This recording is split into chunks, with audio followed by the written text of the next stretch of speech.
कांग्रेस अगर दूर रहती है तो बीजेपी को किसी और को आगे करने में दिक्कत नहीं है। हाँ बिल्कुल सौरभ, इसमें कोई दो राय नहीं है। और दूसरी चीज़ अगर आप देखें सौरभ, चाहे इंजीनियर रशीद हों या दूसरे, आप बात भले ही आइडियोलॉजी की करें, लेकिन असल मकसद क्या होता है? पावर में आना। पूरी लड़ाई उस बात की होती है। और अगर इंजीनियर रशीद या इस तरह के दूसरे किसी व्यक्ति को देखें तो चाहे विचारधारा की जितनी बात कही जाए, क्या उनको ये नहीं समझ में आएगा कि मैं शासन में कभी नहीं आ सकता? और जो भी विचारधारा की बात होती है वो सिर्फ इस लिहाज से हो कि आप पावर में हिस्सेदार बने, मलाई काटें। जैसा कि हरियाणा में हम लोग बात कर रहे थे दुष्यंत की, उनको भी पता था कि इस काम को नुकसान होगा, लेकिन उस समय उतने दिन तक उनको सत्ता में आना था, उन्होंने आया, उपभोग किया।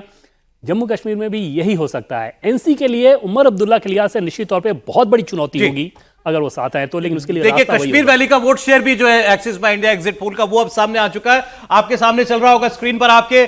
कश्मीर रीजन में कांग्रेस और एनसी को 42% वोट शेयर मिलने का अनुमान है। 42% वोट जो है वो मिल सकता है। पीडीपी को 17% वोट कश्मीर वैली के अंदर मिलता हुआ दिखाई दे रहा है। तो यहां कांग्रेस और नेशनल कॉन्फ्रेंस वो आपको बिल्कुल एक तरफा आगे चलते हुए दिखाई देंगे। अब ये 42% वोट कैसा ट्रांसलेट होता हुआ दिखता है सीटों में?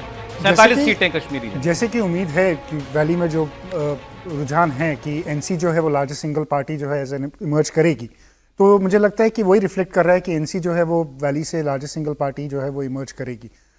सीट नंबर 25 से 28 के बीच में एनसी का जो है वो रह रहा है। बट इसमें देखें, जब आप कश्मीर की और नेशनल कॉन्फ्रेंस की बात करते हैं, और इसमें एक चीज़ देखनी पड़ेगी कि एक चेंजिंग ट्रेंड है वैली में जहाँ तक इन पार्टीज़ की बात है, चाहे फिर वो पीडीपी की बात हो या एनसी की बात हो। उमर अब्दुल्ला का हमने देखा कि वो नॉर्थ से इलेक्शन हार गए, पार्लियामेंट्री इलेक्शन हार गए। इस बारी भी जिन 2 सीटों पे उमर अब्दुल्ला इलेक्शन लड़ रहे हैं वो उनके लिए वॉक ओवर सीट्स नहीं है। बिल्कुल उनके जो भी अभी तक हम सुनते आ रहे हैं, एग्जिट पोल्स का जो हम सुन रहे हैं, वो ये है कि बडगाम में भी उनको बहुत टफ फाइट मिल रही है, और गांदरबल जो उनकी कॉन्स्टिट्यूंसी रही है, पुश्तैनी कॉन्स्टिट्यूंसी रही है, वहाँ भी उमर अब्दुल्ला का जीतना it will be a very very difficult proposition, क्योंकि वो मार्जिन बहुत वेफर थिन कहा जा रहा है वहाँ पर। तो ये दर्शाता है आपको कि नेशनल कॉन्फ्रेंस का कार्डर जहाँ एक तरफ फारूक साहब के बिल्कुल पीछे खड़ा है, बट कहीं ना कहीं उमर साहब की लीडरशिप में कहीं ना कहीं उसको उतना कॉन्फिडेंस नहीं है। सो ये 8 तारीख को क्लियर होगा कि क्या उमर अब्दुल्ला अपनी दोनों सीटें जीतेंगे, दोनों में से कौन सी हारेंगे, कौन सी जीतेंगे। और एक पार्टी के लिए जो इतना बड़ा वोट शेयर ले रही है, अगर उमर अब्दुल्ला साहब दोनों में से एक सीट भी हारते हैं तो उसको ट्रांसलेट करना जो है वो बड़ा डिफरेंट है। देखिए राशिद इंजीनियर की पार्टी को 14% वोट मिल सकता है, ये एक्सिस बाय इंडिया का एग्जिट पोल कह रहा है। 17% वोट पीडीपी को, और राशिद इंजीनियर की जो अभी पैदा हुई पार्टी है उसको 14% वोट मिलता हुआ दिखाई दे रहा है। बारामूला में उम्मीदवार जो है राशिद इंजीनियर साहब के, वो ज्यादा जो है वो दिखाई दे रहे हैं इस चुनाव में। वो कितनी सीटें निकालते हैं इसका सीधा मतलब ये कि ये बीजेपी के लिए एक बंच ऑफ सीट्स जहां मुमकिन है कि अलायंस हो जाए वो उनको मिलेगा, और एनसी कांग्रेस पीडीपी वो उसका उतना नुकसान होता हुआ दिखाई दे रहा है। PDP 18% vote. मुझे लगता है कि जो वैली के और जम्मू रीजन का आपने अभी आंकड़ा दिखाया, इन दोनों में फर्क सिर्फ इतना है कि एक जगह एक पार्टी को 44% मिल रहा है और दूसरी जगह जो 42% मिल रहा है वो एक अलायंस को मिल रहा है।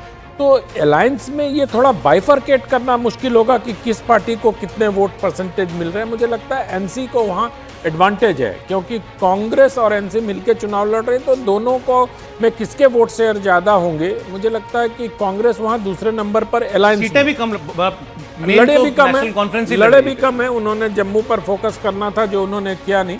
तो मुझे लगता है कि जम्मू कश्मीर में, और देखिए 14% अगर इनको आ रहा है तो वहां के सीट का जो प्रोजेक्शन होगा वो थोड़ा उलझा हुआ होगा। 17% 14% अगर इनको आ रहे हैं, क्या पता किसी 1-2 सीट पर इनको बहुत ज्यादा मिल रहे हो वोट, इंजीनियर रशीद हो या महबूबा मुफ्ती की पार्टी पीडीपी हो, तो हो सकता है कि जम्मू कश्मीर में जो सीट कन्वर्जन होगा, अभी थोड़ी देर में आंकड़े आ जाएंगे आपके पास, तो वो सीट कन्वर्जन के जो नतीजे होंगे वो बहुत, सीटों की डिटेल थोड़ी देर में अरन जी आने वाली है। लेकिन राशिद साहब, ये कहीं 2014 जैसी परिस्थिति बनती हुई तो नहीं दिखाई दे रही है? बस इतना परिवर्तन कि कश्मीर वैली में पीडीपी की जगह नेशनल कॉन्फ्रेंस ले रही है। देखिए, सियासत में कुछ भी जायज़ है और कभी भी कोई भी पासा पलट सकता है।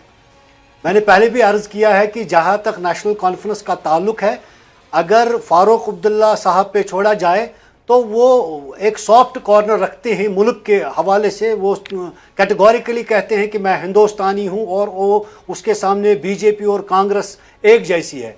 तो वो कल के तारीख में अगर उनको मौका मिलता है तो वो कोई हिचकिचाहट महसूस नहीं करते हैं। लेकिन उनकी पार्टी में कुछ ऐसे लोग हैं जिनमें आगा रूहुल्ला भी शामिल है जो हार्डकोर हैं। शायद पार्टी को टूटने का खतरा है।